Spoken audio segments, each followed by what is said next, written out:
को पावन अपने हाथ उठे। कृष्णाय वासुदेवाय हरिये परमात्मने प्रणत क्लेश नाशाय गोविंदाय नमो नमः। गोविंदाय नमो। वसुदेव सुतम देवम कंसानुर्मर्दनम देवकी परमानंदम कृष्ण वंदे जगत गुरुं कृष्ण वंदे। श्री कृष्णा शरणौ मम। श्री कृष्णा शरणौ मम। श्री कृष्णा शरणौ। भाग्यशाली कल्याणकारी मेरे देवियों बड़भागी गीता के परकार मेरे सजनों धार्मिक भाइयों, आओ अपने मन को एकाग्र करें, जोड़ दी भगवान जी की अत्यंत कल्याणकारी मधुर वाणी में। कई वर्षों के बाद आप पुरुषोत्तम योग 15वें अध्याय में प्रवेश किए हुए हैं और भगवान जी की वाणी जो भक्ति से भरपूर है श्रवण कर रहे हैं। कल हमने विचार किया, महाराज जी ने एक दृष्टांत देकर के हमारे कई प्रश्नों को आसान बना दिया। संसार एक वृक्ष के समान है, ऐसा वृक्ष जिसको अश्वत्थ कहते हैं। कोई भरोसा नहीं इस वृक्ष का, अर्थात वृक्ष चलायमान है, जड़ जिसकी भगवान है और बाकी जितना ये विकास कर रहा है उसी जड़ अर्थात भगवान के कारण से। यदि हम बार बार मेरे देवियों सजनों इस बात पर घर में बैठकर एकांत की घड़ियों में विचार करेंगे तो मन पूर्ण रूप भगवान की ओर झुक जाता। तन हमारा प्रारब्ध के अनुसार कहीं भी रहे, बात तो है मन की कि मन में भगवान का चिंतन जारी हो जाए। और जब हम बार बार मनन करेंगे तो मन भगवान की ओर हो जाता है। क्योंकि मन में ये बात गहरी उतर जाती है कि सारे संसार का कारण मेरे भगवान जी।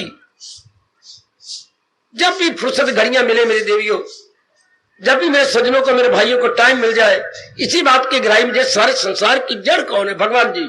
चला भी वही रहेंगे, बना भी वही रहेंगे और आखिर में इन सारे प्राणी पदार्थों को अपने में ले लेती हैं। तो फिर सच्चाई क्या हुई? भगवान जी, भगवान जी। इस सारे संसार में सच्चाई वो ही नहीं जो आए और गए। ये जितने भी संसार के प्राणी पदार्थ दिखाई देते हैं ये तो आए और गए, आए और गए। जैसे कोई भी गाड़ी सच्चाई नहीं, प्लेटफॉर्म सच्चाई है, स्टेशन सच्चाई है जो रह जाता है। कितनी गाड़ियां अप आई डाउन आई, इधर की आई उधर की आई, चल दी शपा। तो गाड़ियों को हम सच नहीं कहेंगे, सच वो कहेंगे जो हमेशा दिखाई देता स्टेशन। इससे संसार के कई युग आए, सतयुग त्रेता द्वापर कलयुग, ये चक्कर में रहती हैं। और कितने रूप बने, कितने आए। महाभारत आपने सुनी पढ़ी, कितने 18 क्षौणी सेना सब खत्म हो गए और आखिर में क्या रहे? एक भगवान जी रह गए। यही भगवान जी ने हमें गीता में पाठ पढ़ाया जो हम काफी पक्का कर चुके हैं। किसी की न कुछ बात फकत एक वही साथ बाकी है। अगर तो इसी जन्म में तर जाने की तीव्र इच्छा है, इस बात को पक्का कर लो कि रहे रब ना रहना कुछ भी ना, तो हमारा मन फिर उन्हीं में जम जाए। व्यवहार तो हम करेंगे, माँ जी घर में है, पिताजी है, बहन है, भाई है, आपने शादी कराई है, 7 लावा फेरे लिए है, ये सब ठीक है, लेकिन मन अपना मालिक में लगाएंगे क्योंकि ये चीजें चलायमान है। पक्की कर लो सजनों, बड़ी जल्दी पक्की कर लो कि ये सब चीजें चलायमान, सब की सब। वाह, मेहमानों की चलायमान जैसे मेहमान आया, कुछ घंटे रात चल दिया। इसलिए संसार के प्राणी पदार्थ आए और चल दिए। इसलिए दाना आदमी हमारे जैसे विचारवान वैरागी केवल भगवान का चिंतन करेंगे। मन ने कुछ से कुछ चिंतन करना है तो हम भगवान का चिंतन कराएंगे जो थे, हैं और सदा रहेंगे। ऐसा बिठा लो अपने मन में, जैसे हम अपने मन में बिठाकर अपने मन को प्रशांत किए हुए हैं। अपने मन को हम फ्रिज बनाए हुए हैं, जैसे फ्रिज में सब चीजें ठंडी हो जाती हैं, हमारे मन में सब कुछ ठंडा हो गया। इसी बात को जान करके तो भगवान ने कितना अच्छा दृष्टांत दिया वृक्ष का।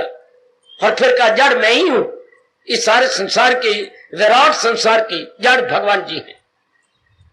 अति सुंदर। बाकी डालियां, पत्ते, बूर, फूल, वो सब उसी जड़ के कारण से। हम न डालियों को देखेंगे, न बूर को देखेंगे, न फूल को देखेंगे, हम तो देखें किस कारण से इतना बड़ा संसार का वृक्ष विकास कर रहा है। हम विकास की ओर देखेंगे सज्जनों देवियों। वो ध्यान दे लो, इसी जन्म में सफल हो जाओ अगर हम जड़ का चिंतन करते रहेंगे। और जड़ हमारे भगवान जी हैं, हमारे नारायण जी हैं, हमारे प्रभु हैं, हमारे इष्टदेव हैं, हमारे सर्वे सर्वा हैं। सर्वे सर्वा, वो सर्वाधार है, सर्व आधार, सबका आधार वही है। वाह वाह, ऐसी बात पक्की कर लो। और आप देख भी रहे, भगवान आपको और भी दिखाएंगे संसार का चिंतन बन, जिससे इस बात को पकेगा मैंने जड़ का चिंतन करना, मैंने इन चीज का चिंतन नहीं करना जो आए और गए, आए और गए। आए और गए के चिंतन करने वाले में राग द्वेष बढ़ जाता है, वासना कामना इच्छाएं बढ़ जाती हैं। फिर हमारा मन जो 2 ढाई 4 दिन मांग के लाए भटकता रहता है ना। भगवान करे आप मेरे से भी ज्यादा ये पाठ पक्का कर ले जो हमारे भगवान जी बता रहे हैं, समझा रहे हैं। अच्छा, तो ये पता लगा हमें कि ये सारी चीजें नाशवान है। हाँ, और जो जड़ है वो अविनाशी है, जड़ का कभी नाश नहीं होगा। नाश किसके होगा? जो फैलाव है, जो संसार का फैलाव है, जो इतनी बड़ी एक्सटेंशन है, ये आप सब जान गए। अब मैंने आपको बताया, भगवान जी ने समझा दिया पहले श्लोक के अंदर, अब हम इसको मन में रख ले।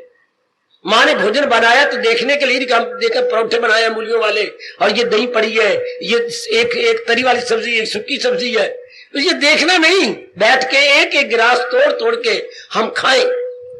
भगवान जी ने बता दिया, अब एक एक बात मेरे जैसे समझ के अपने अंदर रखना, बस पूरा इनकलाब आ जाता है मेरे सज्जनों। ओ मेरी कल्याणकामनी देवी हो, जब हम भगवान की बात को अपने मन में रख लेते हैं। चलो, अब मुझे अपने आप को यकीन दिलाओ कि मैं प्रभु की इस बात को जरूर पक्का कर लूंगी। क्या कि जड़ इस सारे संसार की, कैसा संसार? चलायमान संसार। जब भी संसार बोला करो, ये सब बोला करो, चलायमान, चलायमान संसार। जैसे हम घर में कहते हैं चलायमान बेटी, हमारी धी चलायमान है, बड़ी सियानी है, कमाती है, बहुत अच्छी है, सेहत बहुत अच्छी है, लेकिन है चलायमान है। हाँ, आज भी गई और कल भी गई, इसलिए सारा संसार चलायमान है। तो चलायमान में मन नहीं लगता। बड़ी जल्दी आपकी बिगड़ी बन जाएगी मेरी देवियों और मेरे सज्जनों। बस सिर्फ यही बात पक्की करनी है, चलायमान। क्योंकि कई जन्मों से हमने संसार को टिकायमान समझा हुआ है कि ये तो स्थायी है, स्थायी नहीं है, ये चलायमान है। इसके बाद अधा चूर्ध्वं प्रसिता तस्य शाखा गुण प्रविता विषय प्रवाला अधा च मूलानि अनुसंततानि कर्म अनुधीनि अनु बंधनी मनुष्य लोके हरिओम तात हरिओम तात हरिओम तात। एकाग्र रहना देवियों, क्योंकि ऐसी बातें हम सुनने के आदि नहीं है। अब जो संसार में गुण है वो डालियों की तरह है। डालियों में ब्रांचेस, शाख है। जो भी संसार में गुण है, जिसपे मालिक ने जोर दिया कि गुणों को अपनाओ, सिर्फ जानने में गुण जो है वो डालियों की तरह है, और गुणों को अपनाना हमारे लिए बड़ा जरूरी है और अपना भी रहेंगे। और बाकी कहनी आपत्ति, वो नाना प्रकार के कर्म, छोटे बड़े कर्म, कर्म भी है, कर्तव्य कर्म भी है। अच्छा, जाए इसकी दुनिया तक जाए, ये हमारे जो और जकरकारी से कर्म से बांध जाए, तो ऐसे ही ये फैल जाता है वृक्ष जो हमें राग द्वेष के साथ बांध देता है। सिर्फ दृष्टांत समझा रही है, हम खुद उलझ जाते हैं राग द्वेष करके। असलियत का पता हो तो हम अपने कर्तव्य कर्म करेंगे, उलझेंगे नहीं। यही भगवान ये नहीं कहते मेरे तो दुनिया छोड़ दो, दुनिया में रहो, उलझो नहीं, सुलझ के रहो। ये भगवान कहना चाहती हैं। सुलझ के रहेंगे जब असलियत की पहचान करें। हमें असलियत का लग जाए पता, असलियत इस सारे संसार की, विराट संसार की भगवान जी है, तो हमारा सारा वक्त ध्यान भगवान में लगेगा। हम किसी प्राणी के साथ, पदार्थ के साथ नहीं उलझेंगे, नहीं उलझेंगे, नहीं उलझेंगे। अज्ञानता में उलझा जाता है, ज्ञान में नहीं। अच्छा, जब भगवान जी की असलियत की जानकारी हो जाती है मेरी माता और बेटियों, बुजुर्ग और भाइयों, फिर अब बिल्कुल नहीं उलझते, बल्कि क्या बाला बाला रहते हैं, बच के रहते हैं। यही भगवान चाहते हैं। उलझना पाप है, कर्म करना पाप नहीं होता। सुलझ के करें, उलझ के नहीं तो अपने कर्मों से राग द्वेष पैदा होता है, उसमें उलझ जाएंगे। नहीं, हम अब दिव्य प्रेम में भरकर भगवान के लिए कर्म करेंगे, भगवान के लिए जिंदा रहेंगे, तो मन में कोई वासना नहीं उठेगी, कामना नहीं उठेगी। सुनो मेरी देवी हो, वह तर जाओ, मैं बार बार कहता हुआ नहीं थकूंगा, तर जाओ। सिर्फ मन को बचा के रखना है। तन तो हमने काम करनी है, लेकिन मन को उलझने नहीं देना, काम में, क्रोध में, मोह में। मन भगवान के संग लगा रहेगा। जब ये पता लगे कि मेरा कल्याण ही भगवान से होना और सच्चाई भगवान है, बाकी सब चीजें चलायमान है, तो मन लगेगा ही नहीं संसार में। कर्म करता हुआ भी नहीं लगेगा। कर्म में मन कब उलझता है? जब उस फल की इच्छा न की जाए, मुझे ये मिले, मुझे वो मिले, तब उलझ जाएंगे। जब ये हो कि मैंने तो अपना कर्तव्य कर्म करना है, बस मैंने अपना कर्तव्य कर्म करना है, दैट्स ऑल। फिर जीव उलझता नहीं। जब शेख चिली की तरह मैल खड़े करे, मुझे ये मिलेगा, मुझे वो मिलेगा, मैं फिर ऐसा करूंगी, आप उलझ जाएंगे। और जब ये कि मैंने अपना कर्तव्य कर्म करना है, बस आगे शेख चिली की तरह मैल खड़े ना करे, हवाई किले ना खड़े करे, है खाली पुलाव ना पकाए, पप्पे नहीं उलझेंगे। ये महाराज जी की बात ले लो। भगवान हमें दूसरे दया बता चुके हैं, तुझे काम करना करो मर्दे का, नहीं नहीं, उसके फल पर तुझे इख्तियार। बड़ा क्लियर किया हमारे सरताज और मन के राजा ने, और हम लोग ने ये बात सदा के लिए अपने मन में रख ली है, क्योंकि मेरी और आपकी कर्म प्रधान योनि है। मनुष्य योनि कर्म प्रधान, अर्थात जब से हमने जन्म लिया, जब तक शरीर नहीं छोड़ते तब तक कुछ ना कुछ करते ही रहेंगे। पर करेंगे आप भगवान के प्यार में भर के, कर्तव्य कर्म समय कर। इतनी सी बात पक्की कर लो, आप तर जाओगे। क्यों कर्म तो करेंगे, उलझेंगे नहीं। हम जरा बार भी नहीं सोचेंगे संसार के फल के बारे में। हमारे तो तकिया कलाम मेरा और आपका ये हो जाएगा, यथा मति यथा शक्ति। यथा मति, जितनी बुद्धि दी परमात्मा आपने, और जितनी मानसिक और शारीरिक शक्ति प्रदान की, उसी के आधार पर मैंने कर्म कर दिया। आप जानो, आपका काम जानो। ऐसा जीव तो बिल्कुल आजाद होकर रहेगा। ऐसा जीव तो मेरी कल्याणकामी देवी बिल्कुल स्वतंत्र होकर रहेगा। वो कर्मों के बंधन से आजाद, बिल्कुल छूट जाएगा। आप आजमा भी रहेंगे, भगवान आपको और मौका दे। ये जरा दृष्टांत दिया वृक्ष की डालियां पत्ते कह करके। नारूपमस्य ये तथाप्लभ्यते नान्तानाचादीन च संप्रतिष्ठा अश्वत्थामेनं सरूढमूलम् असंशस्त्रेण दृढेन छित्त्वा हरि ओम तात हरि ओम तात सा। भगवान कहते हैं इसके बारे में ज्यादा विचार न करो, क्योंकि संसार और संसार के भगवान का ना आद है ना अंत है, ना कोई बीच में। पर संसार प्रकट हो जाता है, भगवान में समा जाता है। भगवान फिर संसार को बढ़ा देते हैं, संसार फिर अपना काम करता है।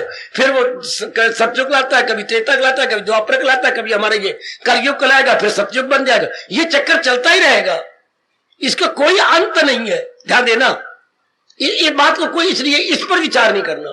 संसार सोचने योग्य नहीं है, मनन करने योग्य है। तो जो संसार को बना रहा है, जो रेफरी बन के संसार को चला रहा है, उसके बारे में सोचना विचार करना चाहिए। संसार के, और हमारी सारी जिंदगी संसार के बारे में रह जाती है। तो फिर अब तो हमने बहुत सोचा बाबा और बहुत फंस गए, तो अब क्या करें? भगवान कहती हैं वैराग की तेज कुल्हाड़ी से काटते। वैराग तो शमशीर तजरीद से काट दो।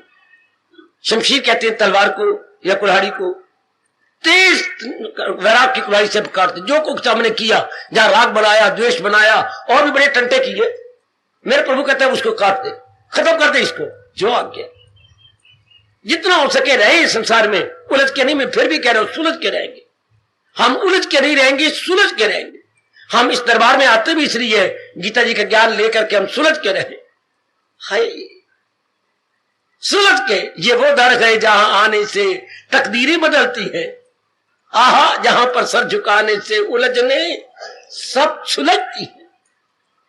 जब महाराज जी का ज्ञान हमारे पल्ले पड़ जाता है, कोई उलझन नहीं रहती। हम पूर्णपैन सुलझ जाते हैं, पूर्णपैन सुलझ गए। जब हमें विचार करने का, इरादा करने का तरीका आ जाता है। शाबाश शाबाश, बहुत अच्छे। पता लग जाता है कैसे जीना। भगवान को मुख्य रख के, महाराज जी को मुख्य रख के, वह फिर भगवान कहते हैं बस वैराग। वैराग होती लियाकत। वैराग क्या होता है? उस चीज को वैसे जान लेना। शरीर जो है ये 5 तत्व से बना जा रहा है, मन इससे वैराग कर लेगा, और जो शक्ति चला रही वो मेरे इष्टदेव जी है। अब परमात्मा के साथ तो हमारा राग हो जाएगा, और शरीर इसके साथ वैराग हो जाएगा। इस दुनिया में सारी चीजें क्या है? जड़ और चेतन। ऊपर वाले के साथ तो वैराग हो जाना है, और अंदर वाला जिसको चला रहा है उसके साथ राग। ये हमारे की क्या है? Detach attach. हमने डिटैच होना है संसार के प्राणी पदार्थों से, और अटैच होना है अपने भगवान जी के साथ। पकड़ो छोड़ो का जीवन है ये। आप भगवान को पकड़ रहे हैं, संसार के पानी पदार्थ को छोड़ते जा, ना छोड़ो तो भी ये हमें छोड़ते जा रहे हैं। आप अगर दुनिया वाले रजोगुणी तमोगुणी नहीं छोड़ने का पानी पदार्थों, तो क्या पानी पदार्थों को नहीं छोड़े जा रहे? छोड़े जा रहे हैं। तो लियाकत ये कि जी पहले ही वैरागी बन के इनसे अपना मन तोड़ दे। ये तो अगर हम नहीं तोड़ते तो ये तो तोड़ रहे हैं ना। रिश्ता तब बना रहता है जब दोनों तरफ हम प्यार करें, है दोनों आपस में प्यार करें तो रिश्ता बना रहता है। अगर एक ना करे तो दूसरा खत्म। बेटे एकांगी प्रेम नहीं हो सकता, एकांगी प्रेम नहीं हो सकता। दोनों तरफ आग हो बराबर लगी हुई, दोनों एक दूसरे को चाहते हो, तब रिश्ता बना रहता है। अब इधर जब हमारे पास हो गया ज्ञान और वैराग होने लगा तो दूसरे तरफ से कुछ नहीं रहेगा। हम मन अपना हटा ही जाएंगे तो वो भी अपना हटा लेगा। जब उसको प्यार का प्रति उत्तर ना मिले तो प्यार गया। मोह को तो प्रति उत्तर चाहिए, मोह को प्रति उत्तर चाहिए। हाँ, आप एक पत्र लिखते हैं किसी फ्रेंड को, 2 पत्र डालो, 10 जवाब नहीं आया, तीसरा पत्र क्या जवाब नहीं आया, चौथा पत्र आप नहीं डालोगे कि वो तो परवाह नहीं करता, मैं बार बार पत्र डाल जा रहा हूं, लानत मुझे। फ्रेंडशिप तय रखती है, आप पत्र डालो फौरन जवाब आए, फिर दूसरा, फिर तीसरा, फिर चौथा, फिर 5वां, फिर 10वां, फिर 18वां, ये पत्र डाल जो प्रति उत्तर मिलता रहे। You must have the reply, तब फ्रेंडशिप बने लगी। अगर एक तरफ लिखोगे तो कब तक? ये संसार बना ही इसी तरह, दोनों तरफ से बना। आहा आहा आहा, तो भगवान जी फरमा रही है संसार की असलियत को जान ले। बड़ी लियाकत की बात है मेरे बुजुर्गों, मेरे भाइयों, मत और मेरी कल्याणकारी देवी, हम संसार की वास्तविकता से पहचान कर ले। और फिर संसार में रहते हुए पूरा मन भगवान में लगता। जैसे शादी करने के बाद आप सास की भी सेवा करते हैं, ससुर की भी, ननद की, सारों की, लेकिन पूरा मन श्रीमान के साथ लगा हुआ, क्योंकि उसी के नाते से सारा ससुराल है, उसी के नाते से जितनी भी रिश्तेदारियां अपने श्रीमान के नाते से है। इससे संसार में रहते हुए समझ आ जाती है ये जितने भी लेन देन है केवल केवल भगवान जी के कारण से, उन्हीं के कारण से ये सारा कुछ हो रहा है। ऐसे जी मैं आपको पूरा विश्वास लाता हूं कभी नहीं जन्म लेंगे, क्योंकि उनका मन ना वासना में, ना कामना में, ना राग में, ना द्वेष में, उनका पूरा मन तो मेरे सजनों, मेरी देवियों, भगवान में लगा रहता है। तो जिनका पूरा मन भगवान में लगा रहा, मैं नहीं कह रहा, भगवान ने हम सबको वचन दे रखा है, मिलना मेरा उसको आशा। उन्होंने बड़ा करारा वचन दे रखा है हम सबको, सदा मेरा पैगम जिसे ध्यान है। तो सदा ध्यान तब रह गए संसार को जीरो बना दे। संसार की वैल्यू जो मूर्खता से बढ़ाई थी, बढ़ाई, अब ना बढ़ा, बेड़ा पार। अब संसार की वैल्यू न बढ़े, अब हमारा बेड़ा पार। हम संसार की वैल्यू बढ़ा देते हैं, उसकी फिर कामना हो जाती है, फिर राग द्वेष हो जाता है, पूरा एक संसार खड़ा हो गया। फिर हमारी कामना कुछ पूरी होगी, कुछ अधूरी रहेगी, फिर जन्म हो गया। इस अवस्था में जब भगवान को हमने पूर्ण पैर अपना बना दिया, पूरी मात्रा बढ़ाई, तो वो अवस्था बन जाती है मन की हिंसा करे ख्वाहिशें से, कोई तमन्ना नहीं, संसार संबंधी कामना नहीं, लेना नहीं, देना नहीं, कुछ नहीं। जिसने बच्चे शादी नहीं की उसे संसार के मुताजी क्या मतलब, क्या दी देनी नहीं, नौ लेनी नहीं, उसे बच्चे तो बनाए नहीं। हाँ, बच्चे बनाए तो लड़की भी होती है, लड़का भी होता। हाँ, तो लड़की के लिए कोई लड़का चाहिए और अपने लड़के के लिए कोई लड़की चाहिए, तो उसने तो ये स्यापा किया ही नहीं। तो ये कहावत मशहूर है हमारे, दी देनी नहीं, नौ लेनी नहीं। तो जिसने वासना कामना बनाई नहीं, राग देना नहीं, द्वेष देना नहीं, कोई राग द्वेष नहीं, कोई कामना नहीं, ऐसे जीवों के लिए भगवान ने निकाली दूसरा जाए। निकालो ये आखिरी 2 श्लोक, यही गए मकाम वसल ऐसा ब्राह्मी स्थिति अर्जुन, मेरे दीदार से पहले ये अवस्था बन जाए। बहुत लाभ उठाया मैंने भगवान के आखिरी 2 श्लोकों का, दूसरे अध्याय के आखिरी 71 और 72 का, क्योंकि वो बताए थे कि ये अवस्था बन जाती है अंदर की। अच्छा, तो हम लोग ये अवस्था बनाई जा रहे, आप भी बना लो कि जब अवस्था ये बनती है तो मैं क्यों ना बना लूं। कोई मन के अंदर कोई संसार की कामना न रह जाए। तो संसार की कामना करें कि तृप्ति इससे नहीं होनी, और अगर हम कामना करके कोई चीज लेंगे ना, उसे टिकना ही नहीं। हाय मेरे रब्बा, तो फिर तुम्हें मां मूर्ख कहलाऊंगा, जिस वस्तु नहीं टिकना उसके लिए दिन रात तय करूं, उसकी मैं चाहना करती रहूं। नहीं नहीं नहीं, कदापि नहीं, कदापि नहीं, कदापि नहीं। मैं तो उसकी चाहना करूंगा जिसमें समा के तृप्त हो जाए और कोई कामना नहीं उठे। ये लियाकत ये है कि हम उसको प्राप्त करें। सुनो मेरी बात, सुनो मेरे भगवान की बात, सुनो गीता की बात, सुनो अपने धर्म की बात, सुनो अपनी संस्कृति की बात, सुनो अपने देश के मनोविज्ञान की बात। हम उस चीज की तमन्ना करें, दिन रात लग जाए, जिसकी प्राप्ति के बाद फिर और कोई कामना नहीं उठती। हम एक चीज को प्राप्त कर लिया, इतनी सेरी हो जाए, इतनी तृप्ति हो जाए कि कोई कामना नहीं उठे। वो केवल है भगवान जी, केवल भगवान जी। जिनके बाद क्या होती है, कोई कामना नहीं, वासना नहीं, इच्छा नहीं। ये क्या, उन्हें पढ़ लिया तो नौकरी की कामना, फिर नौकरी ले तो शादी की कामना, शादी का तो बच्चों की कामना, बच्चे हो गए तो फिर मकान की कामना, मकान हो गए तो फिर और कामना। इसी तरह करते करते मर गए हम। कामना ले आए थे, कामना पूरी करते गए, कामना लेके फिर मर गए। क्यों बार बार हम कामना करती हैं? ऐसी बुद्धि खोलो क्योंकि हमारी तृप्ति नहीं होती। क्यों मैं बार बार कह रहा हूं मामा एक फुल्का और, मैंने 4 फुल्के ले लिए फिर और मांग रहा हूं, क्यों? मेरे अभी पेट नहीं भरा। अब दूसरे शब्दों में मेरी तृप्ति नहीं हुई, इसलिए माँ जी एक फुल्का ले, पुत्र ले ले। 5 छठा फिर मैंने और मांगा, माँ एक फुल्का और, मेरी मां पेट नहीं भरा, ले ले। तो इंसान कामना पे कामना क्यों करता है? मित्रों, मेरी बेटी हो, तृप्ति नहीं होती मन को। और यह तृप्ति फिर कहां से होगी? केवल भगवान से। जिसे तर्क के लज्जत की लज्जत मिले, उसे दीदे बारी की दौलत मिले। ये तो मन में रख लो। तृप्ति का मतलब जिसके बाद कोई कामना वासना ना उठे, बिल्कुल कोई कामना नहीं, कोई वासना नहीं। शाबाश, ये बड़ी लियाकत की बात। घोर कलयुग में आप ग्रस्ती हैं और ये ज्ञान आपके पल्ले हो जाए। वरना देख लो, भिखारी बन के मर गए। मेरी ये कामना पूरी जाए, मेरी ये कामना, फिर दूसरी कामना, फिर तीसरी कामना, फिर चौथी कामना। उधर आयु खत्म होती जाती है। इंसान मूर्ख बन के आया, मूर्ख बन के चला गया। मूर्ख वही होता है जो वासना लेके मरे, मूर्ख वही होता है जो वासना लेके आए। वासना लेके आए तो मूर्ख, वासना लेके गया तो महामूर्ख। इसलिए संसार को हमें जीवन का उद्देश्य नहीं बनाना। ओ मेरी भोली भाली पढ़ी लिखी बेटी हो, संसार को हमें अपने जीवन का टारगेट नहीं बनाना। हमें अपना टारगेट, अपना मिशन भगवान को बनाना, जिसमें जाके जीव शांत हो जाता है, जहां उसको मिलने से आए यकीन दौलत कोई इनसे बढ़कर। बस हमारे जीवन का मिशन, हमारे जीवन का उद्देश्य, सजनों में बार बार कहता जाऊंगा, केवल भगवान जी। बहुत से मन बिल्कुल तृप्त, जैसे आप मेरा जीवन देख रहे हैं, जैसे मेरा जीवन प्रत्यक्ष आपके सामने है, शांत और आनंद, अपने आप में मस्त। भगवान करे मेरा से भी अच्छा जीवन आपका हो जाएगा अगर आप इस राज को जान के अपना ले, जीवन में रख ले। बिल्कुल मैं बड़ा हैरान के पीछे आप जाते क्यों नहीं कहीं? तो मेरा ये, जब मैं कहां जाऊं और क्यों जाऊं है, आप तू ही बता। तो तुम्हें सवाल किया क्यों नहीं जाते, तो तू बता मैं कहां जाऊं? अड्डा वड्डा अंबाला है, तो अंबाला में कोई कामना लेके जाए जाते हैं ना बच्चे?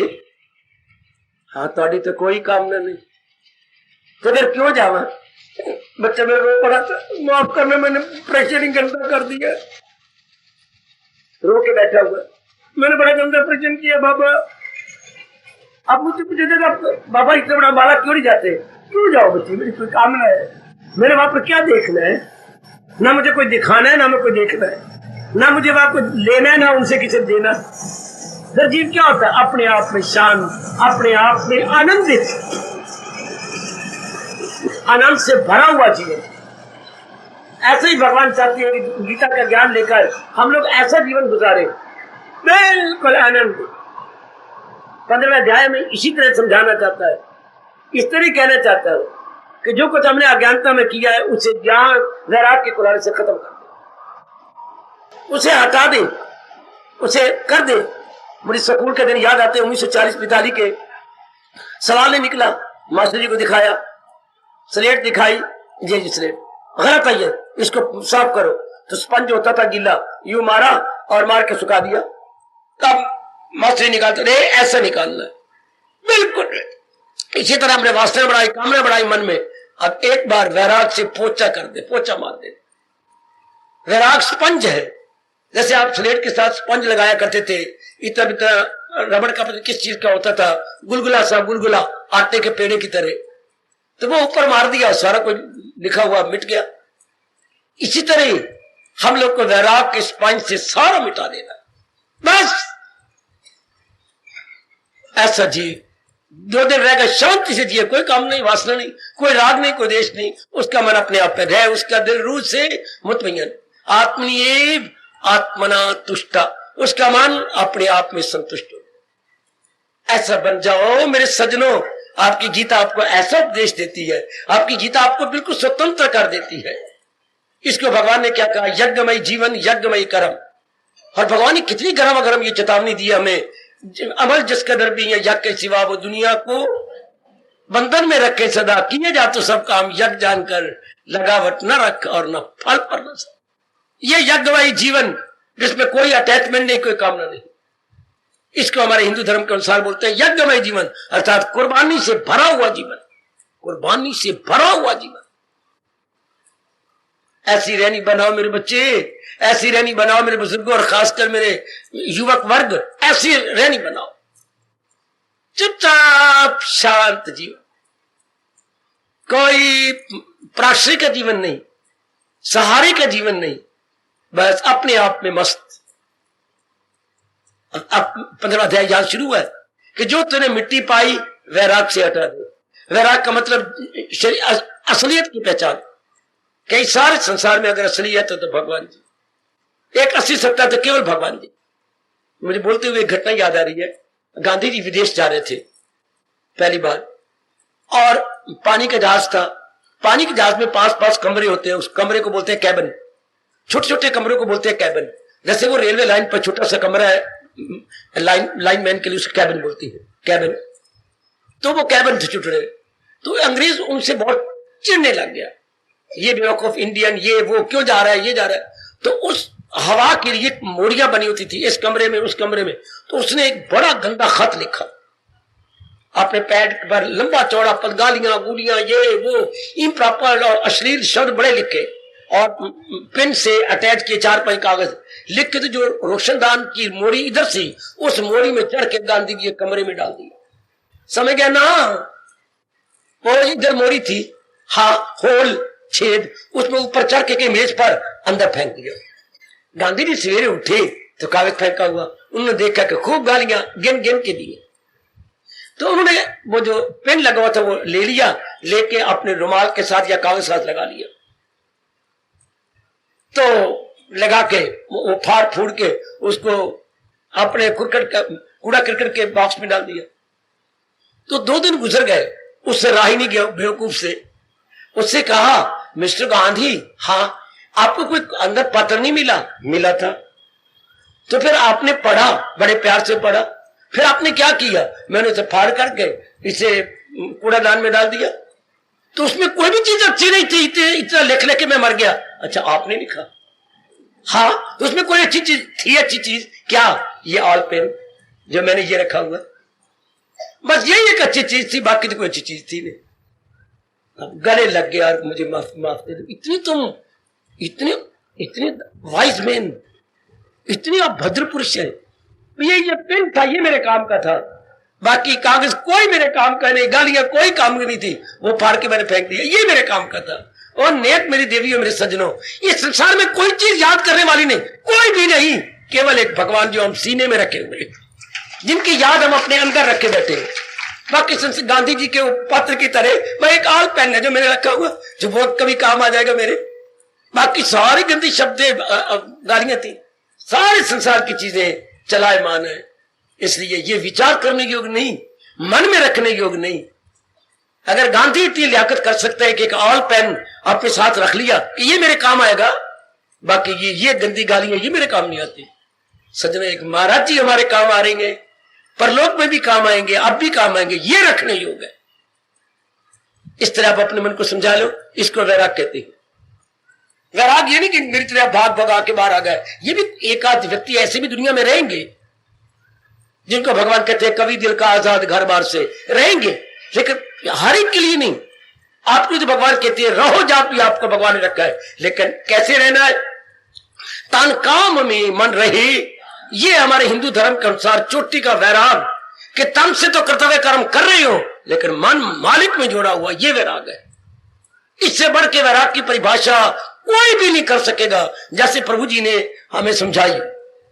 तन तो जो हमारे ऑब्लिगेटरी ड्यूटीज है, दैट मस्ट बी एग्जीक्यूटेड, करेंगे, लेकिन जहां तक मन का तो लेकर नहीं फंसाएंगे, नहीं फंसाएंगे, नहीं फंसाएंगे। हम कहीं भी अनटेंगल नहीं होंगे, हम अपने आप को आजाद रखेंगे। समझो मेरे कल्याणकामी सज्जनों, ओ मेरी कल्याणकामी माताओं, मेरी अच्छी बेटियों, हम उलझेंगे नहीं, सुलझ के रहेंगे। इसको हमारे गीता धर्म कहती है वैराग। शाबाश।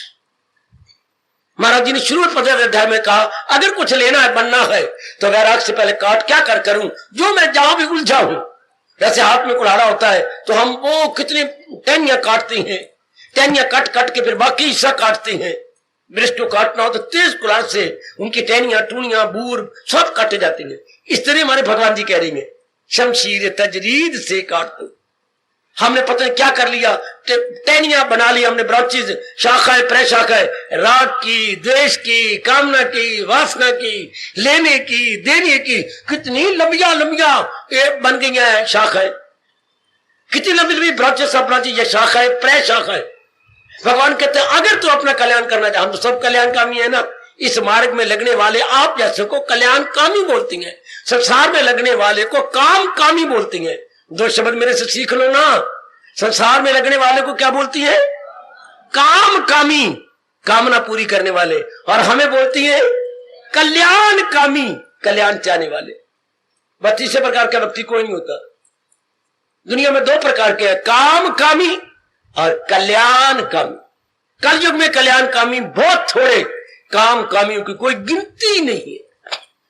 काम कामी अगणित है, लेकिन महामूर्ख है, कामना लेके आए, कामना दिन रात पूरी करते गए और कामना पूरी नहीं हुई, मर गए, कामना लेके चले गए। हाय हाय हाय हाय हाय हाय हाय, कौन करे स्यापा, दर्द होती है, अंग बड़े दर्द होते हैं, हम नहीं करते स्यापा।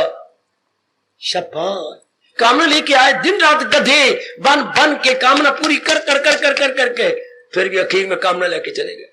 अच्छा होता है कि कामना पूरी करके जाते, पर कामना पूरी होनी नहीं, क्यों? क्योंकि तृप्ति नहीं होनी। दूसरी कामना क्यों उठती है? तृप्ति नहीं हुई, तृप्ति के लिए मन छटपटाता है, तीसरी कामना, चौथी कामना, पंचवी कामना। माया ने इतनी पर्दे बुद्धि पर डाल रखे हैं मेरे सज्जनों, मेरे देवियों, कामना पे कामना किए जा रहे हैं और ये सवाल नहीं करते कि कामना क्यों नहीं पूरी हो रही। फिर दिन रातें करते हैं, फिर दिन रातें करते हैं, फिर दिन रातें करते हैं। इसी हाल में मौत आए अगर तो क्या होता है? जन्म का होता है, जन्म अहले किरदार में आकर। 14वां अध्याय कह रहा है ऐसे गंदे जीव क्या उनके घर में जन्म लेते हैं जहां धंधे ही नहीं खत्म होने, धन की होगी कमी, जहां जाओगे वहां 6-7 बहनें होंगी, 4-5 भाई होंगे, हाँ धन है नहीं, बस टट्टू बने रहो, पढ़ाई पढ़ाई करनी कोई नहीं, कच्चा पा लेना, लंबा नाला लटकता रहेगा, हाँ बाल कटाने के लिए कोई फंड फुंड कोई नहीं होगा, बस चगल मगल बनते रहना, दाढ़ी इधर वाल बड़े हुए इधर काट लेना, इधर रख छोड़ना, ये दाढ़ी मुड़ छोड़ना या रख छोड़ना। बहुत ही बुरा हाल होता है ऐसे का बच्चे, जहां धन की कमी, खर्चे बड़े ज्यादा, लेन देन बड़ा ज्यादा, लड़ाइयां झगड़े, रजोगुण ज्यादा। ये भगवान ने फिर शाप दे दिया जन्म अहले किरदार में आके। वहां ऐसों का जन्म होता है जहां धंधे नहीं खत्म। यही हाल इंसान का है, कर्म कर करके मर जाता है, कर्म पूरे नहीं होते क्योंकि तृप्ति नहीं होती। आप जरूर सोचो कर्म करने का तो मतलब ये है ना मुझे तृप्ति हो जाए। ये कि हम अपने आयु के साथ और अपनी जवानी के साथ मजाक कर बैठे, कर्म करते गए तृप्ति हो नहीं, फिर कर्म करते गए तृप्ति नहीं। इसलिए भगवान कहते कौन हो तुम? प्रभु कल्याणकामी। क्या चाहती हो? अपना कल्याण। क्या मतलब? आवागमन से छुट्टी।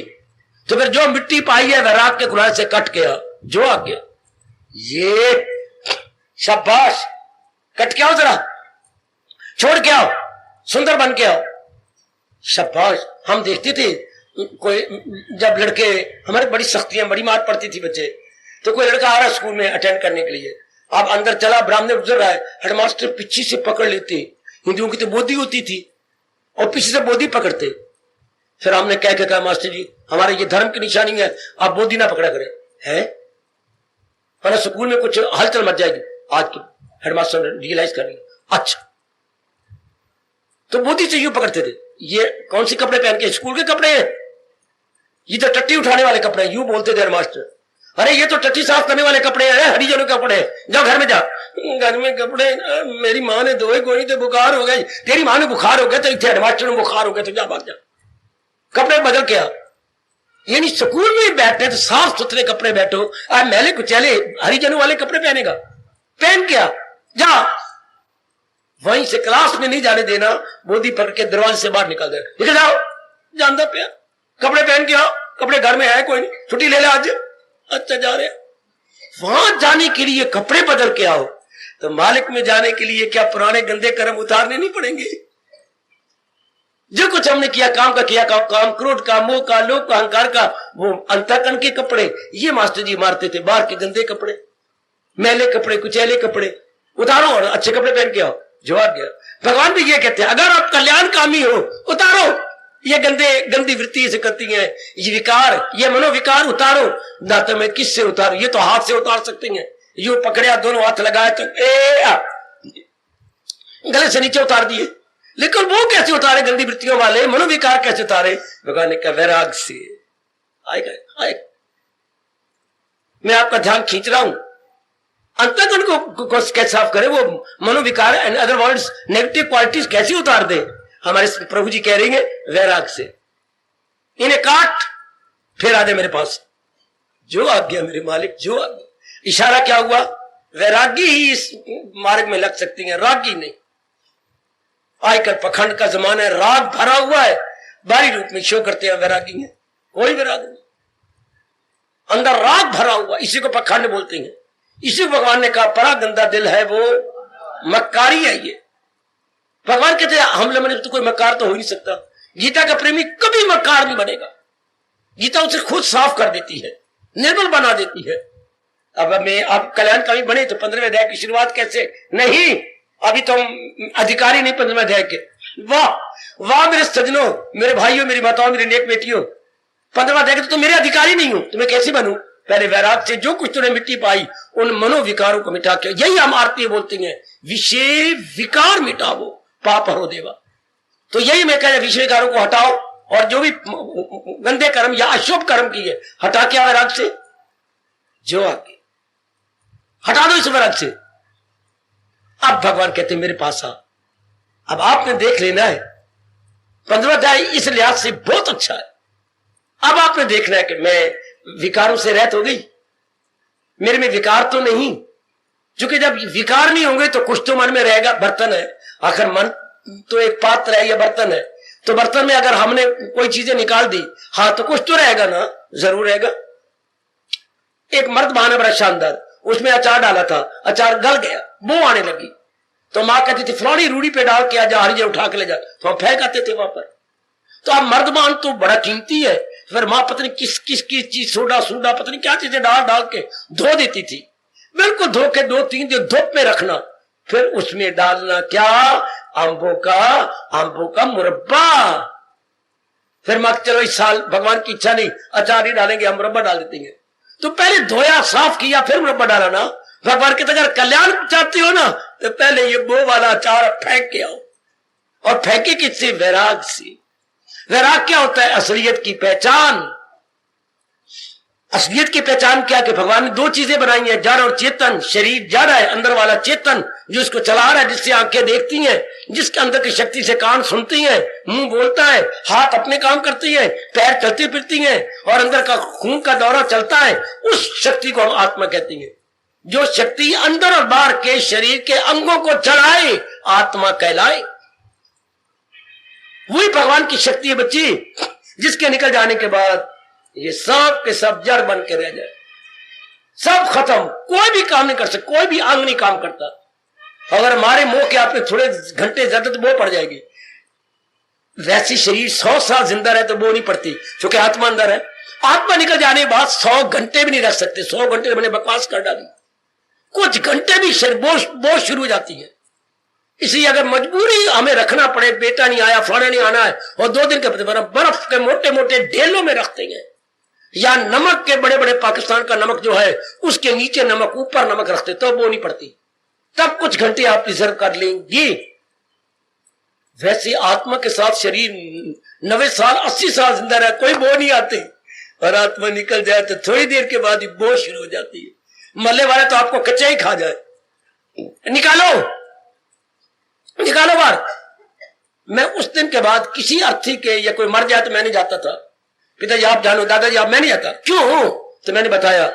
एक दिन मुझे पिताजी ने कहा फलाने के पास जाना, मैं चला गया तो पता नहीं उन्होंने क्यों देर की, तो बाहर ताने मारे थे, मुर्दा पे खांदी अंदर जल्दी निकाले, वैसी जाओ नहीं शमशान से, काम को नहीं रहा, और मुर्दा नहीं जैसे मुर्दा खावना हो। मेरा मन इतना खट्टा हो गया, मैं नहीं जाना। मेरी मुर्दे को देर से निकालो, तो वो तो सिर्फ दुनिया रखने आए हैं, उनको थोड़ा प्यार है जो मर गए हमारे मामा या चाचा।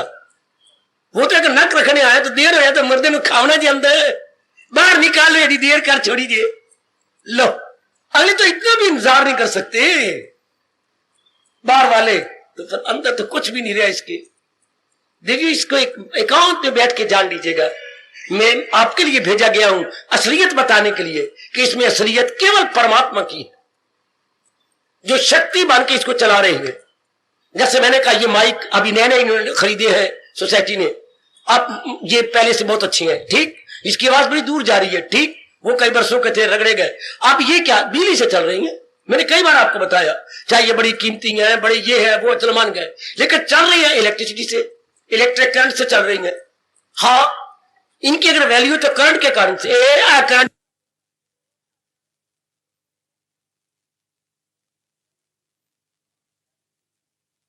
गई तो आवाज भी आ गई। हाँ, इस तरह भगवान की करंट मेरे और आपके अंदर है, पर हम हिंदू लोग करंट नहीं बोलते, आत्मा बोलते। बाहर की शक्ति हो तो उसे तो करंट कहती हैं, अगर मालिक की शक्ति हो तो उसे हमारे यहां विशेष शब्द है, शास्त्रीय शब्द जो व्यास जी ने कहा, आत्मा। हम उसे है वो करंट, भगवान की शक्ति। ऐसा जान लेने वाला क्या भगवान का चिंतन करेगा। हम शरीर से काम लेंगे, जैसे इससे काम लेते, लेकिन पता है कि करंट के कारण से है, बिना करंट के ये जीरो है, चाहिए हजारों रुपए के हैं दोनों, लेकिन जीरो है अगर बिजली का करंट नहीं तो। शरीर करोड़ों रुपए का होगा लेकिन जीरो है, परमात्मा इसको छोड़ दे तो, परमात्मा की शक्ति न रहे तो। बस ये जान लेने वाला क्या करेगा, हमेशा भगवान का चिंतन करेगा, चूंकि उसने पूर्ण रूप में जान लिया कि असल तो मेरी मालिक है।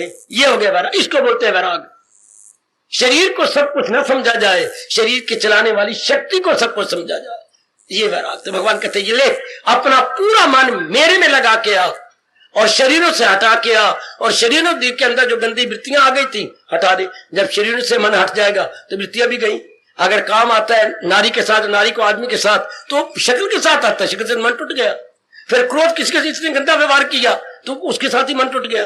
फिर लोभ धन पदार्थों का रूपों के लिए उसके साथ ही मन टूट गया। मोह इसी शरीर के साथ मन टूट गया।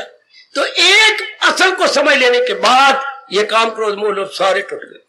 चूंकि ये काम क्रोध लोभ मेरी देवियों मेरे सजनों क्या होता है, सिर्फ रूपों को सच्चा मानने से मन गंदा दुखदाई सुख मान लेता है, किसी सुख मिलेगा। अब असल बात पता लगे नहीं, पूरा सुख तो रब से मिलना है, इनसे नहीं। बस ऐसे व्यक्ति के संसार में रहना सफल हो जाए। ऐसा व्यक्ति सुलझ के रहेगा, उलझ के नहीं। कैसे?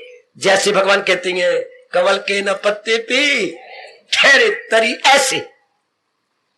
जैसे हमारे हिंदू धर्म में प्रतीक है, संबल है हिंदू धर्म का, कमल का खिड़ा हुआ फूल, नीचे कीचड़ है, डंठल है, हरा पत्ता है, फिर भी वो निराला है। इस तरह संसार है, काम क्रोध मोह लोभ अहंकार है, लेकिन बिल्कुल हमारा मन निराला बन के रहेगा। ये रहने का ढंग, इसको वैराग कहती हैं। न समझना वैराग के घर बार छोड़ गए, नहीं मेरे बेटे, भगवान ऐसा नहीं चाहते। भगवान ने तो सुप्रीम कोर्ट की तरह फैसला दे रखा है, क्या क्या क्या क्या क्या तर्के अमल से है बेहतर अमल। कर्म छोड़ देने की बजाय कर्म करना चाहिए। जैसे भगवान ने बताया, इसे अपने परिवार का भला, गली मोहल्ले वालों का भला, समाज का भला, आए खाएगा। अगर हम भगवान जी के अनमोल कथन के अनुसार कर्म करेंगे, कितनों का भला हो जाएगा, कितनों का भला हो जाएगा, बिल्कुल। और अगर सिर्फ मेरी तरह आप गारों में चले जाओ तो अपना ही भला हुआ। ये बात देखिए जरा, अगर मैं जैसे जंगलों में था, मगर मैं वही रह जाता तो कब को शी छूट गया होता, हाँ, तो अपने भला करके गया था ना। और अगर भगवान ने प्रेरणा देके मेरे कान पकड़ के जोर के खींच के आप में बिठा दिया, आप समाज का भला हो रहा है ना। सारा समाज भगवान के प्यारे बन रहे हैं, अपनी गलतियों का एहसास कर रही हैं, अपने आप को निर्मल करने में जुट गए हैं, लग गए हैं, अपना परलोक बना रही हैं। अगर एक अपनी गारों से निकल के बाहर आ गया, कितनों का लाभ हो गया। और अगर एक ही अपनी जात में समा जाता तो अपने में कल्याण करके जाता ना। भगवान इसमें खुश नहीं होते। भगवान कहते ना पुत्र, सबकी भलाई में कहा। मालिक हमारे कृष्ण जी ये चाहते हैं कि एक दीपक जल गया तो वह जल के चला गया, भगवान कहता गलत, दिए से दिए को जलाते चलो, कई दीपक जल जाए, तब प्रभु बड़े खुश होते हैं। तब मेरे कन्हैया, मेरे इष्ट देव जी, मेरे भगवान कृष्ण बड़े प्रसन्न, जो अपने संग लग के कई बुझे हुए दीपकों को जला दे, वो भी प्रकाश देने लग जाए। आओ मेरे देवियों, इसको वैराग कहते हैं। भगवान खुश यही होती है कि खुद उठो और लोगों को उठाओ, उनको जगाओ, उनको गिरे हुए को रब प्यारा बनाए ताकि वो भी अपना जन्म सफल करके जाए। फिर मेरे मालिक कहते हैं बहुत अच्छे। फिर भगवान बड़े प्रसन्न। ये वैराग सही रूप में अपने भगवान जी को ऐसे ही वैरागी बड़े पसंद होते हैं। खुद जागे, दूसरों को जगा दे, खुद वाणी में की कदर करे और अनेकों को वाणी की कदर करवा दे। Then and then lord Krishna pleased and please for ever. बड़ा प्यार करती है ऐसे प्यारों को जो जगा रहे हो, उठा रहे हो। यह है वैराग। बाकी जो वैराग की भावना अपने मन में बना रखी है बिल्कुल हमेशा के लिए छोड़ दो। भगवान को ये पसंद नहीं है। भगवान गीता में बार बार कहते हैं नहीं, कुछ करो, ऐसा करो कि दूसरों को लाभ हो। गीता ये चाहती है इस ढंग से रहो कि खुद भी ना उलझो और दूसरों को भी सुलझा दो। आए। वो ये कहते हैं कि एक आदमी डूबा जा रहा था, बड़ी मुश्किल से किनारे पे आ गया, तो कहते किनारे पे आ गए तो कहां जा रहे हो? घर जा रहा हूं। नहीं, तुम डूबने से बच गए? हाँ, जो कई डूब रहे हैं उनको पकड़ के बाहर निकालो। भगवान कहते हैं ये है वैरागी कि खुद भी बाहर आ गया किनारे पर और जो डूब रहे थे उनको अपना हाथ लंबा पकड़ा के मेरा हाथ पकड़ो, खींचे जा रहा। तो इससे वैराग क्या है? खुद भी गंदगी से निकल जाए और अनेकों को ज्ञान दे के निकाल। शमशीर तजरीद से काट तू। हमारे प्रभु हमारे सरताज इसमें बड़े प्रसन्न होते हैं कि इस तरह वो निकल आया। आप देख लेना, भगवान आगे कहेंगे अब तू अधिकारी बन गया। अब भगवान कहते आगे क्या कहेंगे? अब तू बोल। पहला पाठ, अगर हम वैरागी बन गए, रूपों से मन तोड़ लिया, रहेंगे रूपों में मन तोड़ के, रहना घर के अंदर, लेकिन घर का बन के नहीं, कृष्ण का बन के, अपने प्रभु जी का बन के रहेंगे। परिवार के अंदर, परिवार में रहेंगे लेकिन परिवार के बन के नहीं। इसी बात को समझाने के लिए स्वामी जी ने कहा था, गुरुदेव महाराज फरमा गए, जो पानी पे किश्ती तो तैरेगी खूब, जो किश्ती में पानी तो जाएगी डूब। जो गृहस्थी पे रहेंगे ऊपर हम तो तैरेंगे खूब।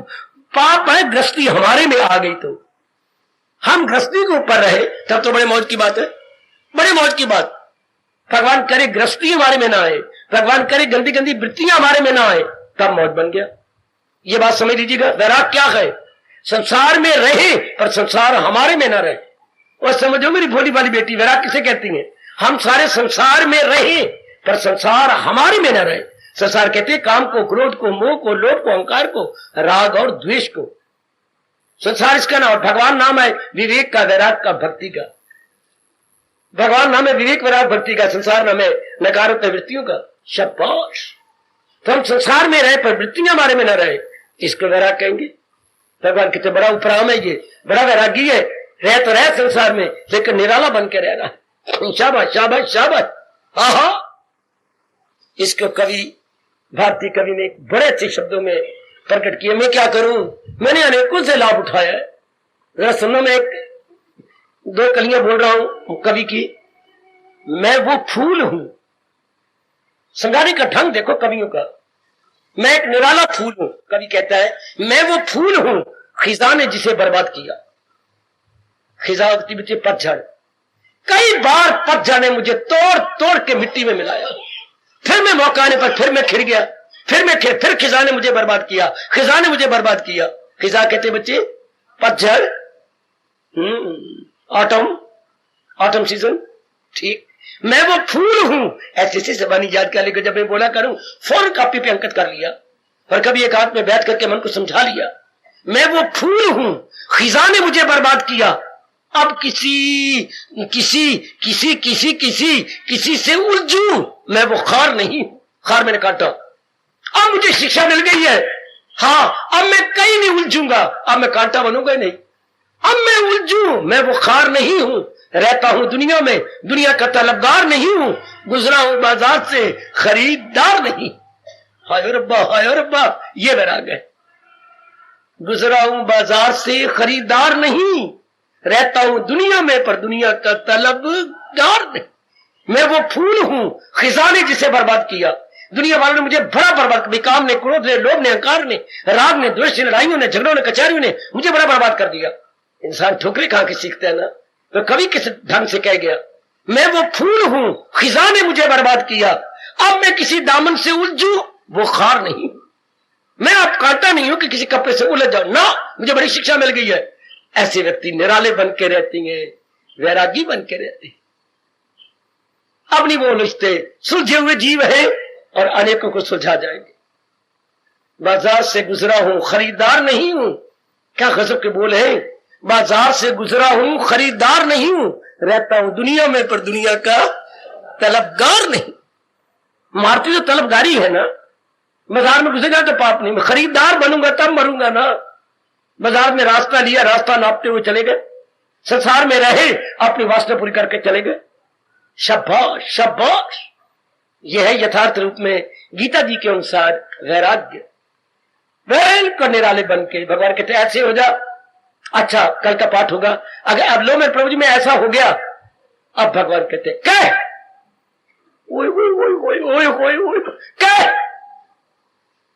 महाराज मैं क्या कहूं, बोल क्या।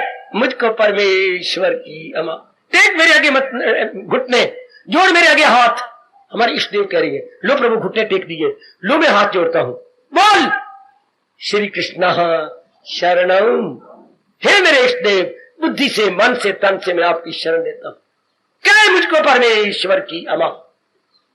पहले अंदर से खाली करके आए हम, वैरागी बन के आए, वासना कामना गंदी इच्छाएं निकाल के आए। आप कहते क्या मुझको परमेश्वर की अमा।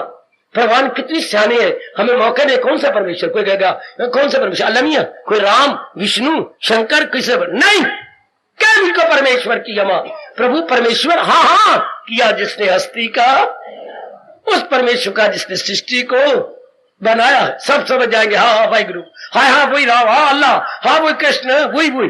क्योंकि सृष्टि बनाने वाला रब तो एक है ना, नाम अनेक रब एक। हाय हाय हाय हाय। इसको मेरा हिंदुस्तान कहता है, नदियां एक घाट वो तेरे। नदियां एक, उसको उतरने की एक नदी है ना, तो उतरने की किसी ने वहां घाट पर तो उतरने, नीचे चिड़ियां बड़ी होती हैं, नीचे घर भर के लाना है नहना। तो एक घाट वहां बना हुआ, एक घाट इधर बना हुआ, एक घाट उस परले पार बना हुआ। तालाब के चारों ओर घाट पड़ी होती हैं, उतर के पानी भरना, नहाना, या अपनी गंदी गंदी मूलियां तो गाजरे धो धो के शहरी लोग ले आते बाहर। तो कहावत मशहूर है, नदियां एक, आगे आप बोलना, नदियां एक, नदियां एक, नदियां एक। इस तरह रब एक नाम बतेरे, रब एक नाम बतेरे। समझाओ नेक जीवो, ओ नेक जीवो मेरा यार सफर कर लो। नदियां एक घाट बतेरे, रब एक नाम बहुतेरे। ऐसा जान लेने वाला तलीन हो जाता है परमात्मा के साथ में, वो कभी कट्टर नहीं बनेगा, वो बड़ा उदार हो जाता है। मेरे नेक जीवो, ओ नेक मेरी बेटी हो, और भगवान की जात में तलीन होता है। उसे पता है वही मेरे कृष्ण है, वही राम बन के आए थे, उसे पता है। बस मैं ये दो ही अवतार मानता हूं, और आप सबसे माफी चाहूंगा। भले हमारा हिंदू धर्म 24 अवतार मानता है, पर मेरी अंतःकरण नहीं मानता। जहां तक जो बुद्धि रब ने मुझे दी है, मैं इन दोनों को अवतार कहता हूं, तीसरा मैं कह नहीं सकता। चोटी के अवतार भगवान कृष्ण के थे, नंबर 2 पे मैं राम को मानता हूं। मैं अपने लिए बात कर रहा हूं, आप जो मानते मानते रहो।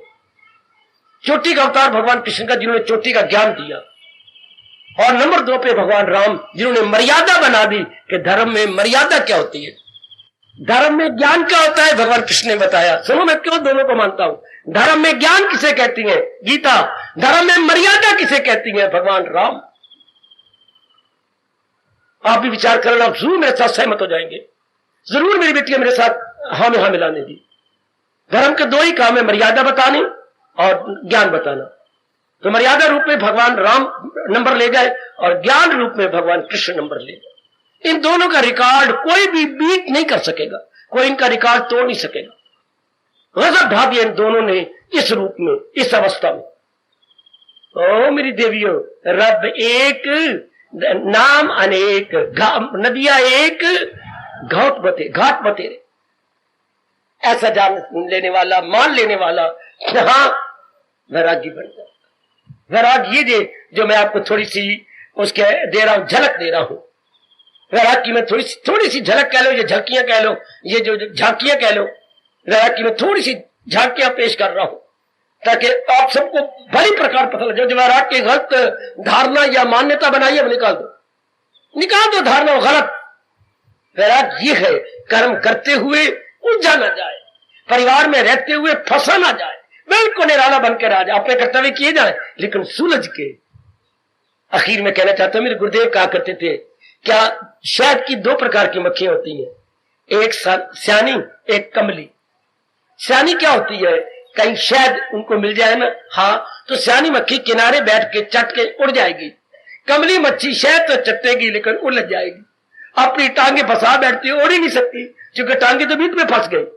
इस तरह मनुष्य दो होती है, काम कामी उलझ के मरने वाले और ये कल्याण कामी सुलझ के तरने वाले। वो मरने वाले, वो तरने वाले। आप जैसे तर जाती हैं वो कामना लेके आते, मर जाते हैं, दुखी हो जाते हैं, जलील हो जाते हैं। आओ महाराज जी के 15वें अध्याय के माध्यम से जरा भक्ति समझिए। भगवान ने अभी हमारे अंतःकरण को तैयार किया है भक्ति का उपदेश देने के लिए। जैसे शाम को अगर बहन दूध लाती थी तो पहले राख, जो राख होती थी, वेम बुम को नहीं होते थे, चूल्हे की राख, तो राख उसमें डाल के रगड़ रगड़ के और बार बार धो के फिर माँ को, माँ आज मैं धो दिया, हाँ अब ठीक है, अब जा दूध ले आ। क्योंकि दूध आती बार फिट जाता था रास्ते में, तो फिर नहीं बर्तन धोया गया अच्छी तरह, तो बर्तन धो के इधर भी भगवान जी पहले हमारे अंतःकरण बर्तन को धुआ रही हैं। अब कहेंगे आओ मैं भक्ति का अमृत डाल, और अमृत में क्या कहेंगे, अब तो कहे मुझको परमेश्वर की अमामन शरण ले, प्रभु मैं आपकी शरण लेता हूं। मजा तो तब आता है जब अंतःकरण खाली हो जाए। कमंडल में दूध डलवाने का मजा तब आएगा जब दोपहर के जो चने रखे थे कमंडल में वो निकाल लें और चने का जो असर है अंदर वो भी राख मल मल के साफ सुथरा कर दे, तब तो दूध रखने का मजा आ गया ना, वरना दूध रखने का मजा ही ना आया। फिट जाएगा, हाँ वो तो फिट जाएगा। हाँ भगवान कितने सियाने हैं, ये नंद छोरा कितना सियाना है, ये कन्हैया कितना सियाना है। मैं तुझे भक्ति का अमृत दूं, लेकिन पहले अंतःकरण को निर्मल तो कर, पहले हमसे सफा करवा रही है वैराग से, साफ कर। जैसे राख काम करती है बर्तन को निर्मल करने के लिए, ऐसे वैराग काम करता है अंतःकरण को धोने के लिए, सफा करने। राख चाहिए बर्तन साफ करने के लिए, हाँ वैराग चाहिए अंतःकरण को धोने के लिए। जैसे हमारे देश में जयकारा लगता है जो शंकराचार्य जी लगा गए, तन को धो लो पानी से, मन को धो लो वाणी से। हमारे धार्मिक देश का जयकारा मेरी देवियों में सजनों यही है, तन को धो लो पानी से और मन को धो लो वाणी से। शुक्र है इस जन्म में वाणी हमारे मुकद्दर में लिख दी। आहा, लिखने वाले कृष्ण ने हमारे मुकद्दर में गीता लिख दी। आहा, लिख दी हमारी तकदीर में गीता। क्या विधाता ने, या विधाता से लिखवा दी या खुद लिख दी। हमारे अहोभाग्य, हमारे अहोभाग्य, बड़े अहोभाग्य कि हम गीता के पुजारी बन के उनके वाणी की समझ भी लेंगे, न केवल समझ रहे बल्कि अपनाने की भी चेष्टा में लगे हुए हैं। इसलिए तो मैं 2-3 दिनों से कीर्तन करवा रहा हूं। कृष्ण जी तेरी गीता को श्रद्धा से सुनते जा रहे, पर मुमकिन साधना को करके कदम गया बढ़ा रे।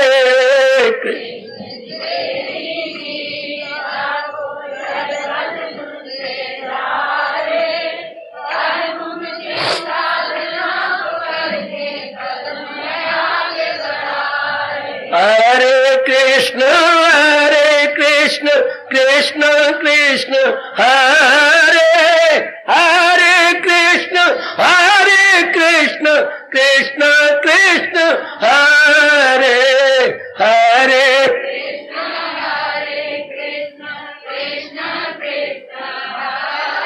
जाओ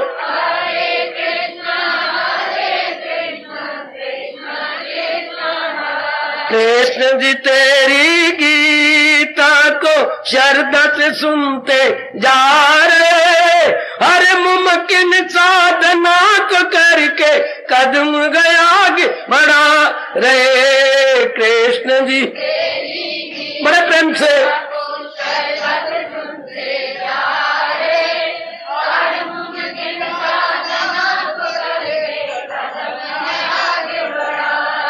कृष्ण जी तेरी गीता को श्रद्धा से सुनते जा रहे, हर मुमकिन साधना को करके कदम गया आगे बढ़ा रहे। कृष्ण जी बहुत अच्छे, बहुत अच्छे।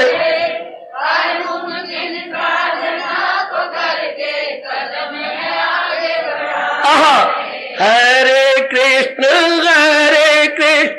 कृष्ण कृष्ण हरे हरे, कृष्ण कृष्ण कृष्ण हरे।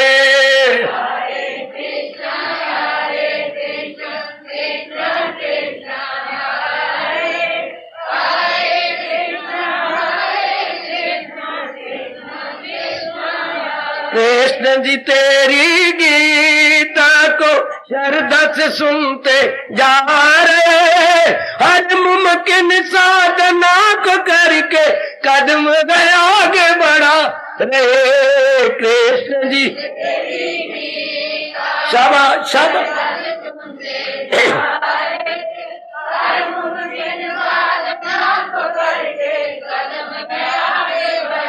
हरे कृष्ण कृष्ण कृष्ण हरे हरे, कृष्ण कृष्ण कृष्ण हरे हरे। कृष्ण जाओ जाओ।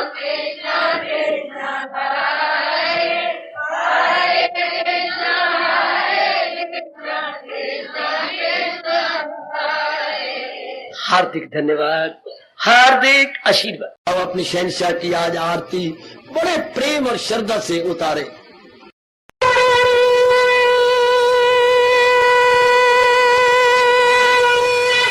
ओम जय जगदीश जय हरे स्वामी जय दीना लात हरे भगत दास जनों के अवगुण क्षण में दूर करे। हरिओम जय जगदीश हरे, जो ध्यावे दुख विनिचे मन का दाता, दुख विनिचे मन का सुख तू मची गई आवे, सुख तू कष्ट मिटे तन का। हरिओम जय जगदीश हरे, कहा तुम मेरे शरण पड़ूं मैं किसकी स्वामी तुम बिन और न दूजा, प्रभु बिन और न हाथ करूं मैं जिसकी। हरिओम जय जगदीश हरे, तुम पूरन मातम तुम अंतरयामी, स्वामी तुम अंतरयामी। पार परम परमेश्वर तुम सबके स्वामी। हरिओम जय जगदीश हरे, तुम करुणा के तुम पालना करता, सब तुम्हारा करता। मैं रखिया ज्ञानी मैं सेवक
भवन्तु सुखिनः सर्वे सन्तु निरामयाः सर्वे भद्राणि पश्यन्तु मा कश्चित् दुर्भाग् भवेत्। हरि ओम शांति शांति शांति। ओम प्रभु इसलिए भगवान कृष्ण की जगत गुरु भगवान कृष्ण महाराज की सप्ताह में सफल करना इसलिए हार्दिक धन्यवाद।